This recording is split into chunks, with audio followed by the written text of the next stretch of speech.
Hello बच्चों, स्वागत है आपके अपने परिवार एग्जाम पीक पावर में। मेरा नाम है योगेंद्र और आज की सेशन में हम आपके लेकर आ चुके हैं मोस्ट इंपॉर्टेंट क्वेश्चंस जो कि आपके एग्जाम में पूछे जाएंगे। तो चलिए आज की सेशन में हम लोग देखने वाले हैं मानसिक रूप से एक सेकेंड मानसिक रूप से तनाव को सहन करने की क्षमता कैसे विकसित की जा सकती है। इंपॉर्टेंट क्वेश्चन है, आपके एग्जाम में ये क्वेश्चन पूछे जाएंगे। देखिए क्वेश्चन को ध्यानपूर्वक समझिए। जो मानसिक रूप से तनाव होते हैं उसको सहन करने की क्षमता होती है, वो हम किस प्रकार से अपने मस्तिष्क में विकसित कर सकते हैं, अपने आप में विकसित कर सकते हैं। तो चलिए इस क्वेश्चन को हम लोग समझेंगे। बहुत ही इंपॉर्टेंट क्वेश्चन है, वीवीआई मार्क कर लीजिएगा। आपके एग्जाम में ये क्वेश्चन पूछे जाएंगे ही जाएंगे। और जो भी स्टूडेंट इस पेपर का कंप्लीट तैयारी करना चाहते हैं तो आप लोग इसी वीडियो के डिस्क्रिप्शन बॉक्स में चले जाइए। वहाँ पे आप लोगों को प्लेलिस्ट का लिंक मिल जाएगा, तो वहाँ से जाकर सीक्वेंस वाइज इस पेपर का कंप्लीट तैयारी कर सकते हैं। तो चलिए स्टार्ट करते हैं। स्टार्ट करने से पहले जो भी स्टूडेंट अभी तक आप लोग इस सेशन को लाइक नहीं किए हैं, सेशन को लाइक करें, अपने दोस्तों के साथ, अपने क्लासमेट के साथ सेशन को शेयर करें और चैनल को सब्सक्राइब करके बेल आइकन को ऑल पर प्रेस कर लें, ताकि आने वाली जितनी भी सारी वीडियोज हो, क्लासेस हो, सबसे पहले आप लोगों को नोटिफिकेशन के माध्यम से प्राप्त हो सके। तो चलिए स्टार्ट करते हैं। देखिए उसका उत्तर यहाँ से स्टार्ट हो जाता है। आप लोग प्रयास कीजिएगा कि जिस प्रकार से इस पीडीएफ में पॉइंट बना बना कर उत्तर लिखा गया है, उसी प्रकार से अपने आंसर शीट में भी पॉइंट बना बना कर ही लिखिएगा। तो चलिए हम लोग सबसे फर्स्ट पॉइंट देखेंगे क्या। तो मानसिक रूप से तनाव को सहन करने की क्षमता को विकसित करने के उपाय जो कि नीचे दिए गए हैं। तो चलिए हम लोग इसे देखते हैं, पढ़ते हैं, समझते हैं। सबसे पहले हम लोग इंट्रोडक्शन को लिखेंगे, परिचय को लिखेंगे। मानसिक तनाव सहन करने की क्षमता एक महत्वपूर्ण क्या है, तो महत्वपूर्ण गुण है जो व्यक्ति को जीवन में आने वाली कठिनाइयों और दबावों का सामना करने में मदद करता है। यह क्षमता सीखने और अभ्यास से विकसित की जा सकती है। नीचे कुछ तरीके दिए गए हैं जिसके द्वारा मानसिक रूप से तनाव सहन करने की क्षमता को बढ़ाया जा सकता है। तो चलिए एक एक अगर हम लोग देखेंगे और समझेंगे। सबसे फर्स्ट में आ जाता है आत्म जागरूकता, यानी कि सेल्फ अवेयरनेस बढ़ाएं। देखिए इस पॉइंट को समझने से पहले आप लोग, अगर जो भी स्टूडेंट इस पेपर का कंप्लीट पीडीएफ या फिर नोट्स अगर आप लोग लेना चाहते हैं तो आप लोग इस नंबर पे कांटेक्ट कर सकते हैं, जो कि नंबर है 94732606। आप लोग इस नंबर पे व्हाट्सएप मैसेज के जरिए हमसे कांटेक्ट कर सकते हैं। किसी प्रकार का कुछ भी डाउट वगैरह आपका रह जाता है तो साथ ही साथ आप लोगों को व्हाट्सएप ग्रुप में भी ऐड कर दिया जाएगा, ताकि इन फ्यूचर किसी प्रकार का कुछ भी डाउट वगैरह होता है तो आप लोग हमसे संपर्क कर सकते हैं। तो चलिए सबसे फर्स्ट पॉइंट में आ जाता है आत्म जागरूकता, यानी कि खुद को पहले हम कैसे जागरूक करें, तो इससे पहले हम लोग समझते हैं। और ये आत्म जागरूकता है वो कैसे मदद करता है, इसे हम लोग समझेंगे।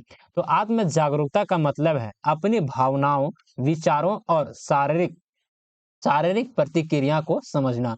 जब आप यह समझते हैं कि तनाव किस प्रकार आपको प्रभावित कर रहा है, तो आप उसे बेहतर तरीके से प्रबंधन कर सकते हैं। तो चलिए आगे आ जाते हैं, नेक्स्ट पॉइंट में आते हैं। क्या करें, वो क्या, ये इस पॉइंट का क्या था कि यह जो आत्म जागरूकता है वो कैसे मदद करता है। अब इसमें आगे देखें क्या कि हम कैसे करें, कैसे खुद को हम सेल्फ अवेयरनेस कैसे हम लाएं अपने आप में, आत्म खुद से मतलब खुद को जागरूक कैसे बनाएं, उससे पहले हम लोग समझते हैं।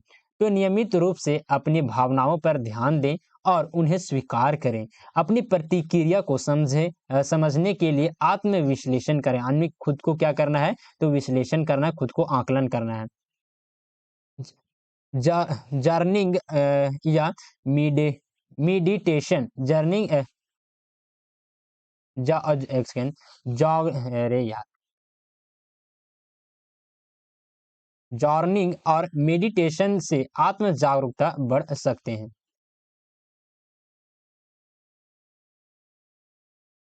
आप लोग यहाँ पे जॉर्निल लिखा हुआ है, यहाँ पे जॉगिंग भी लिख दीजिएगा तो चलेगा, सुनिए।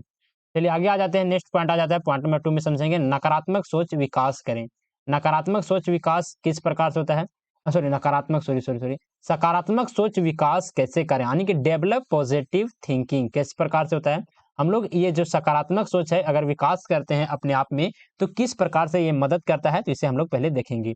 मानसिक रूप से लचीला व्यक्ति हमेशा नकारात्मक परिस्थितियों में भी सकारात्मक पहलू खोजने की कोशिश करता है। सकारात्मक सोच से तनाव को सहन करना आसान होता है और मानसिक स्थिति मजबूत होती है। कैसे करें हम सकारात्मक सोच कैसे लाएं अपने आप में, तो चलिए इसे देखते हैं। खुद में सकारात्मक बातों का संवाद करें, यानी कि खुद से क्या करना है, तो सकारात्मक बातों का संवाद करना है, बात करना है। कैसे कर जैसे मैं इस कठिन समय से बाहर निकल सकूंगा। यानी कि कोई भी ऐसा कठिन परिस्थिति में अगर आप फंस जाते हैं, तो खुद से बात करना है कि हम सक्षम हैं कि इस कठिन परिस्थिति से निकल सकते हैं, हम में उतना क्षमता है, समझे ना? तो इस प्रकार से खुद से क्या करें, तो सकारात्मक बातें करें। आगे आ जाते हैं, सकारात्मक विचारों को पहचान कर सॉरी नकारात्मक विचारों को पहचान कर उन्हें सकारात्मक विचारों में बदलें। यानी कि जितने भी आपके मन में नकारात्मक विचारें चल रहे हैं, थॉट चल रहे हैं, उसको पहचानना है, साथ ही साथ उसको क्या करना है, तो सकारात्मक विचार में बदलना है।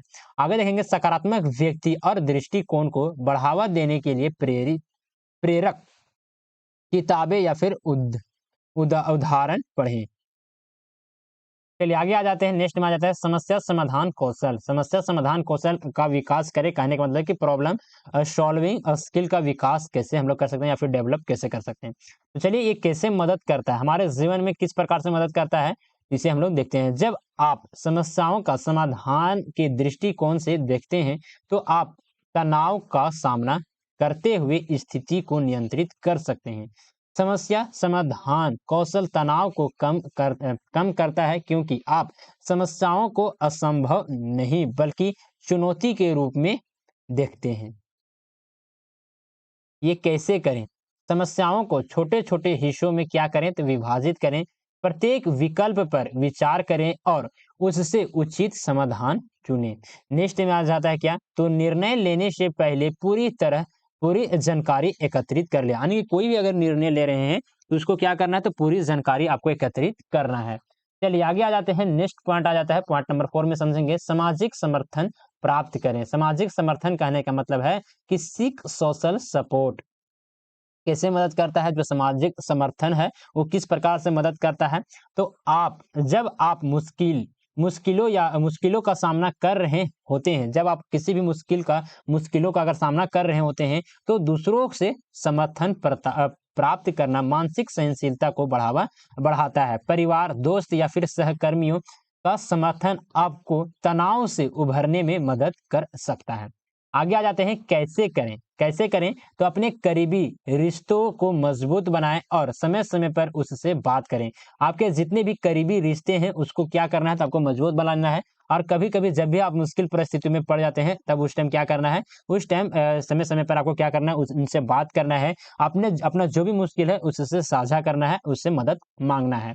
समझे? आगे देखेंगे, किसी भी तनावपूर्ण स्थिति में अकेले ना रहें। यानी कि कभी भी अगर आप तनाव में रहते हैं, तो कभी भी आप अकेले ना रहें, क्योंकि अगर आप अकेले रहते हैं, तो धीरे-धीरे वो तनाव है, वो धीरे-धीरे आपको क्या करता है, तो खोखला कर देता है। खोखला कहने का मतलब है कि आपको धीरे-धीरे और तनाव की ओर अग्रसर रखेगा, समझे ना? लेकिन हाँ, किसी व्यक्ति से, अगल-बगल, अपने पड़ोसी से, अपने प्रियजनों से, माता-पिता से, सहयोगियों से अगर आप लोग बात करते हैं, तो उस तनाव को में क्या मिलता है, तो बहुत ज़्यादा कमी देखने को मिलता है। मदद और समर्थन प्राप्त करने से स्थिति को बेहतर महसूस किया जा सकता है। चलिए आगे आ जाते हैं, नेक्स्ट पॉइंट आ जाता है, मानसिक लचीलापन। मानसिक लचीलापन बढ़ाएँ, कहने का मतलब है कि मानसिक लचीलापन का मतलब है कठिन परिस्थितियों में भी टिके रहना और निरंतर सुधार की दिशा में काम करना। यह क्षमता संघर्षों और समस्याओं से पार पाने में मदद करती है। कैसे करें? तो हर चुनौती को एक सीखने का अवसर मानें। अगर कोई भी ऐसा चुनौती आता है, कोई भी ऐसा कार्य होता है जिसमें अगर आप फिलहाल मतलब किसी कारणवश अगर ये सफल भी हो जाते हैं, तो उससे आपको ये सोचना है, वहाँ से आपको एक पॉजिटिव थॉट ये निकालना है कि चलो भले ही हम असफल हो गए, लेकिन हमको कुछ ना कुछ हमको सीखने को मिला।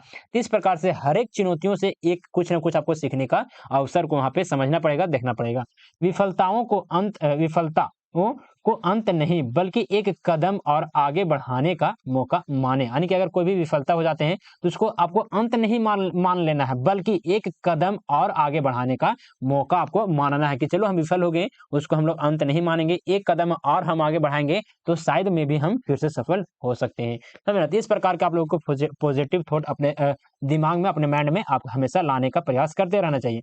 मनोबल बनाए रखने के लिए छोटे-छोटे लक्ष्य तय करें। अपना मनोबल, अपना जो मोटिवेशन है, उसको बनाए रखने के लिए क्या करना है, तो छोटे-छोटे लक्ष्य रखना है, ताकि उसको अच्छे तरीके से आप लोग अचीव कर लीजिएगा। तो फिर से आप प्रयास कीजिएगा कि ये छोटा-सा लक्ष्य था, हम अचीव कर लिए, फिर से कुछ उससे बेहतर लक्ष्य रखेंगे, उसको भी अचीव करेंगे। इस प्रकार से छोटे-छोटे लक्ष्य को क्या करना चाहिए, तय करना चाहिए, बनाना चाहिए। चलिए, आगे आ जाते हैं, तनाव प्रबंधन तकनीकें अपनाएँ। तनाव प्रबंधन तकनीकें अपनाएँ किस प्रकार से? तो तनाव को नियंत्रित करने की तकनीकें मानसिक सहनशीलता बढ़ाने में मदद करती है, यानी कि तनाव को अगर आप लोग नियंत्रण करने के जो तकनीकें हैं वो क्या करते हैं, तो मानसिक सहनशीलता को बढ़ाने में मदद करती है। जब आप अपने मानसिक स्वास्थ्य को प्राथमिकता देते हैं तो तनाव को बेहतर तरीके से सहन कर सकेंगे। अब हम कैसे करें, तो इसका उपाय ही है योग और ध्यान। नियमित रूप से योग और ध्यान से मानसिक शांति और संतुलन बनाए रखें। नेक्स्ट में आ जाता है श्वसन तकनीकें। श्वसन तकनीकें, देखिए श्वसन का मतलब होता है सांस, समझे ना। आप जिस प्रकार से सांस लेते हैं उसी को श्वसन कहा जाता है। तो श्वसन आप देख कर आप लोग बिल्कुल भी मत घबराइएगा। गहरी सांस लेने से शरीर को शांत किया जा सकता है। अगर आप लोग गहरी सांस लेते हैं, लंबा सांस लेते हैं, तो जो आपका जो शरीर है, आपका जो माइंड है, उसको क्या कर सकते हैं, तो शांत कर सकते हैं। आगे आ जाते हैं प्राकृतिक वातावरण में समय बिताना। प्राकृतिक वातावरण में समय बिताना कहने का मतलब है कि आप ऐसे-ऐसे जगह पे जाइए जहाँ पे प्रकृति का क्या है, तो प्राकृतिक वहाँ पे वातावरण मिले, यानी कि आप हरियाली की जगह पे जाइए। हरियाली मतलब वैसा हरियाली नहीं, जैसे आप जंगल चले जाइए कभी घूमने के लिए, कहीं-कहीं जलप्रपात चले जाइए, मतलब कहीं-कहीं घूमने के लिए चले जाइए प्राकृतिक वातावरण में, समझे ना? या फिर पार्क चले जाइए। बाहर की ताज़गी और शांति से मन को राहत मिलती है, यानी कि जो बाहर में जो ताज़गी होती है, जो शांति होती है, वो क्या करती है, तो मन को जो अपना हमारा मस्तिष्क है उसमें राहत मिलती है, राहत बहुत ज़्यादा होता है। चलिए आगे आ जाते हैं, नेक्स्ट पॉइंट आ जाता है, पॉइंट नंबर 7 को समझेंगे। शारीरिक स्वास्थ्य पर ध्यान रखें।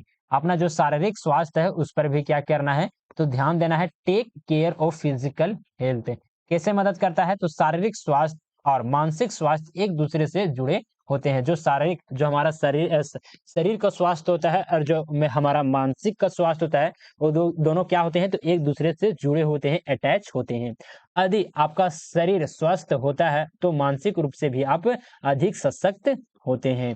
कैसे करें, तो नियमित व्यायाम करें।